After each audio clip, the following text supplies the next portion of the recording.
Federationiin waldaalee qaama miidhamtoota Itoophiyaa magaalaa Daamaatti qaamolee dhimmilaallatu waliin foorumii qaama miidhamtootaa gaggeessaa jira. Foorumichaan wixinee imaammataa qaama miidhamtootaa fi labsii ijaarsa gamoowwanii irratti xiyyeeffachuun kan mari'atamu ta'uu ibsameera.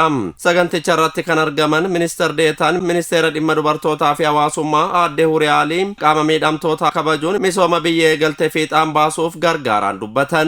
ለዚህ ወሳኝ መድረክ የመክፈቻ ንግግር ለማድረግ እድል በማግኘቴ ታላቅ ደስታ ይሰማኛል።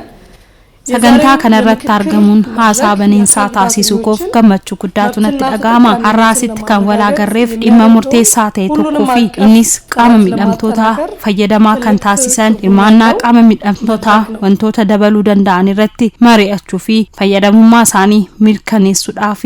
Kaayyoon waltajjii kanaa gaafilee qaama miidhamtootaa kan ittiin ilaallu hunda keenyaaf yaada galtee ta'an kan itti ka'anidha kan jedhan aadde Huriyaan gamoon mootummaa fi miti mootummaan hojjetamanii fi daandiin ijaaramu kamuu qaama miidhamtootaa kan of keessatti hammatee ta'uu qabaaneeran. Qaama miidhamtoonni hirmaannaa gama hundaan taasisaa jiraniif galata qaban kan ibsan aadde Huriyaan qaamni hunduu qaama miidhamtootaa haala mijataa uumuu keessatti gahee isaa ba'achuu qaban ergaa dabarsan. የአካል ጉዳተኞችን መብት ማክበርና ማስከበር የሰብአዊ መብት ጉዳይ ብቻ ሳይሆን የሀገር ኢኮኖሚ ማህበራዊና ፖለቲካዊ እድገት የሚያፋጥን ጉዳይ እንደሆነ እናምናለን። Hawaasni hundi qaama miidhamtoota mirga isaanii eeguu fi eegsisuun mirga hawaasummaa isaanii kabajuu qofa osoo hin taane dhimma dinagdee biyyaa guddisuun ilaalama. Kanaaf hawaasni hundi mirga qaama miidhamtoota kabachiisuuf tumsarraa eegamu bahachuu qaba.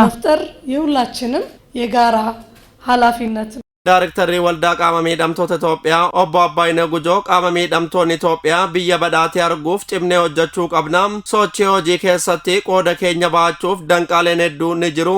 Isaan keessaas ilaalcha hawaasni qaama miidhamaa qabuudha. Kun adeemsaan jijjiirama fidaa jiran dubbatan. የኢትዮጵያ አካል ጉዳተኞች በአጠቃላይ እምንሻትን ሀገር ዛሬም ነገም ማየት እንፈልጋለን። እምንሻት ሀገር ደግሞ የኛ ሀገር የሆነች biyya guddattee arguu feena. Biyya guddattee hunda hammattee kan deemtu kan nuuf taatu fi nu tajaajiltu uumamtee arguu feena.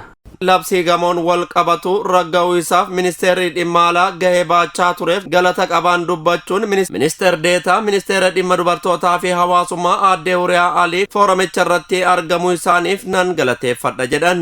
ከኛ ጋር በጋራ በመሆን ሰርተን አዘጋጅተን ለውጭ ጉዳይ ሚኒስትር ካቀረብን ቆየን። የት ነው ያለው? ምን እየተሰራበት ነው? Dhimma keenya ministeera dhimma alaatti erga dhiyeeffannee bubbullus har'a deebii argachaa jirra. Kanaaf ministeerichaa fi hojjettoota isaa nan galateeffadha. የውጭ ጉዳይ ሚኒስትር አመራሮችን አመስግኑልኝ። Obbo Abbaayineen dabalanii akka himanitti biyya jabduu hunda ammattee ijaaruuf hirmaannaa hundaa qaama miidhamaa fi qaama miidhamaa hin taane gaafataan dubbatan.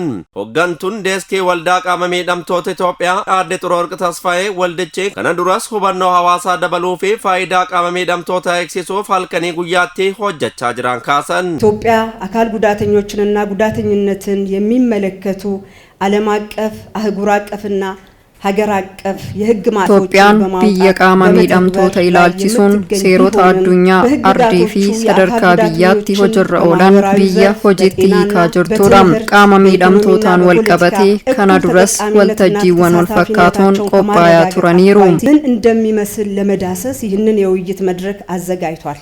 Sagantichi guyyoota lamaaf kan ture yoo ta'u saganticha irratti qaamoleen hoggansaa olaanoon federaalaa fi qaamoleen dhimmi ilaallatu hirmaachaa jiru.